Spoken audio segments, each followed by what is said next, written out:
अस्सलाम वालेकुम। मेरा नाम हफीज़ हैदर है और मैं क्लिनिकल साइकोलॉजिस्ट हूँ। अक्सर पेशेंट आते हैं और जो है आकर स्पेसिफिकली जो ओसीडी के पेशेंट होते हैं अपना इलाज करवाने की कोशिश करते हैं, लेकिन मैंने अक्सर ये देखा है कि जो ओसीडी के पेशेंट होते हैं ना, वो किसी एक साइकोलॉजिस्ट, किसी एक साइकेट्रिस्ट से सेटिस्फाई नहीं होते। फॉर एग्जांपल जब जो है वो किसी एक साइकेट्रिस्ट के पास जाते हैं, मेडिसिन के ऊपर इन्हिसार कर रहे होते हैं, या जो है साइकोलॉजिस्ट के पास जाते हैं, तो क्या करते हैं कि एक सेटिस्फेक्शन का जो पीक लेवल होता है, जैसे मेडिसिन एक टॉलरेंस लेवल होता है ना, इसी तरह पेशेंट के अंदर एक जो है सेटिस्फेक्शन का जो है टॉलरेंस लेवल होता है, वो जो है मैच नहीं हो रहा होता। और क्या करते हैं, वो जो है साइकोलॉजिस्ट को भी छोड़ देते हैं, साइकेट्रिस्ट को भी छोड़ देते हैं और नए जो है किसी और डॉक्टर, किसी और साइकोलॉजिस्ट के पास चले जाते हैं। ऐसे पेशेंट जो है सालों इलाज करवाने के बाद भी जो है ठीक नहीं हो पाते। अक्सर जो है ये पेशेंट जो है वो अपनी लाइफ में बहुत सारे मसाइल को फेस कर रहे होते हैं। तो ऐसे पेशेंट हमारे पास भी आते हैं और आकर जो है विजिट करते हैं, एक सेशन 2 सेशन ऑर्गेनाइज करते हैं और जो है उनकी जो एक्सपेक्टेशन होती है वो ये होती है कि बस जल्दी से हम ठीक हो जाएं। हमारा जो है, हमने डॉक्टर के पास जाना है, डॉक्टर ने ऑपरेशन करना है, कोई पुर्जा जो है वो नया डाल देना है ब्रेन के अंदर, हमने ठीक हो गए वापस जो है हॉस्पिटल से, क्लिनिक से आ जाना है, हमने ठीक हो जाना है। लेकिन ऐसा नहीं होता।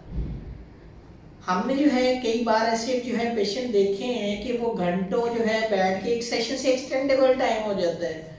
कि वो जो है घंटों बैठ जाते हैं साइकोलॉजिस्ट के पास। उनके अंदर इतनी एंग्जाइटी होती है, इतना कुछ बताने के लिए होता है, और जो है 1 घंटे के बाद भी जो है वो अपने बारे में जो है मुकम्मल तौर पे नहीं बता पाते। एट अ टाइम जो है साइकोलॉजिस्ट 2 सेशन भी ऑर्गेनाइज कर लेता है, लेकिन 2 सेशन में भी अपने बारे में नहीं बता पाता। तो बात कुछ यूँ है कि ऐसे पेशेंट को जो है टैकल करना बहुत चैलेंजिंग होता है साइकोलॉजिस्ट के लिए, कि वो जो है उसके साथ जो है रैपो कैसे बिल्ड करेगा, उनकी उस सेटिस्फेक्शन की जो टॉलरेंस लेवल है उसको कैसे गेन करेगा। बहुत एक क्रिटिकल सिचुएशन होती है, क्योंकि इस तरह के पेशेंट है ना बहुत कुछ बताना चाह रहे होते हैं और वो अपना किथारसिस करना चाह रहे होते हैं, लेकिन वो किथारसिस जो है एक सेशन जो टाइम ड्यूरेशन होता है 45 मिनट का बहुत कम होता है। तो ऐसे पेशेंट जो है जब अपना सारा कुछ किथारसिस बाहर निकाल रहे होते हैं हिस्ट्री टेकिंग में, तो साइकोलॉजिस्ट जो है बहुत ज़्यादा जो है वो एक क्रिटिकल फेज में से गुजर रहा होता है, क्योंकि साइकोलॉजिस्ट इन चीज़ों को अंडरस्टैंड करता है कि अगर मैंने जो है इनकी जो है प्रॉपर बात ना सुनी तो ये चीज़ों को नहीं समझ पाएगा। क्योंकि एक एंग्जाइटी का पेशेंट है, उसके अंदर एक एनर्जी है, उस एनर्जी को जो है यूटिलाइज करना, तो वो अब जो है डिपेंड कर रहा था कि जो है कैसे जो है साइकोलॉजिस्ट जो है उस एनर्जी को यूटिलाइज करेगा और जो है प्रॉपर जो उसका सेशन का टास्क है उसको जो है गेन करेगा। तो साइकोलॉजिस्ट के लिए काफ़ी चैलेंजिंग जो है ये केसेस होते हैं, क्योंकि एंग्जाइटी वाला पेशेंट जो है अपना किथारसिस कर रहा होता है, खुद ब खुद कर रहा होता है। इतना जो है सवालात जो है वो साइकोलॉजिस्ट नहीं पूछता जितने जो है एक ओसीडी में या एंग्जाइटी में, क्योंकि ओसीडी पेशेंट के अंदर एंग्जाइटी भी पीक लेवल पे होती है और वो खुद ब खुद पूछ रहा होता है। तो बहुत जो है चीज़ों को जो है फेस करना पड़ता है। तो ऐसे पेशेंट की जो है एंग्जाइटी को जो है कैसे ख़त्म किया जाए, कैसे जो है उसको जो है चीज़ों को टैकल किया जाए, किस तरह जो है उसके साथ रेपो बिल्ड किया, एक बड़ा चैलेंजिंग केस है। तो इसके लिए मैं अक्सर यही कहता होता हूँ कि फर्स्ट ऑफ ऑल जो है साइकोलॉजिस्ट के पास जो है ऐसी टेक्निक होनी चाहिए, ऐसी जो है रिलैक्सेशन है एक्सरसाइजेज होनी चाहिए जिसका जो है इंतखाब वो करे और अपने ऑफिस में कैबिन में जो है बैठ के जो है पेशेंट की उस एंग्जाइटी को जो है उसे मिनिमाइज करने की कोशिश करे, उसे जो है रिलीफ दिलाने की कोशिश करे।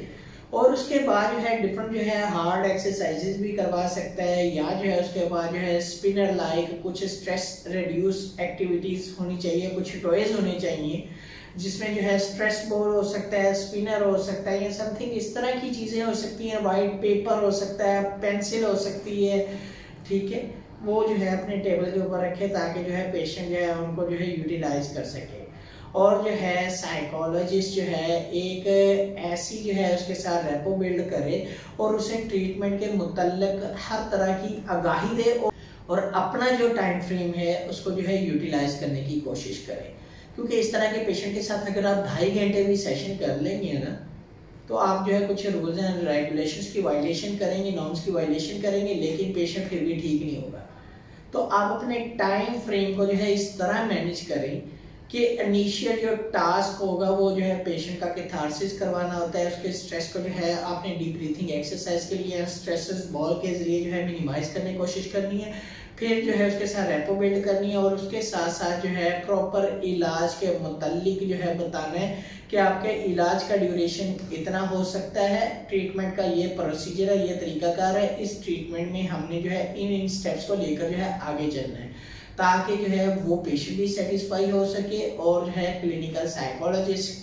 उसका जो कैथारसिस सुन के जो है थोड़ा सा परेशान हो जाते हैं, अक्सर हो जाते हैं, क्योंकि वो खुद ब खुद कर रहे होते हैं, तो उस चीज़ से जो है वो खुद भी रिलैक्स हो जाए। सारी सी बात है, साइकोलॉजिस्ट भी एक इंसान है और उसे भी रिलैक्स होने का जो है वो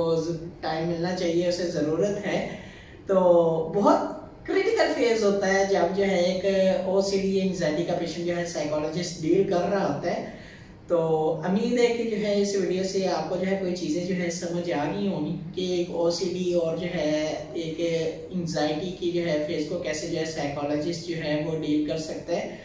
तो अगर पेशेंट सुन रहा है तो पेशेंट भी जो है प्रॉपर जो है उसके लिए जो है मैं यही कहूँगा कि जो ट्रीटमेंट का तरीकाकार होता है उसको फॉलो किया जाए और साइकोलॉजिस्ट की जो है बात और उसका टाइम फ्रेम जो वो बताता है उसके दरमियान रहते हुए जो है चीज़ों को सामने रखा जाए, उन टास्क को जो है अचीव करने की कोशिश की जाए।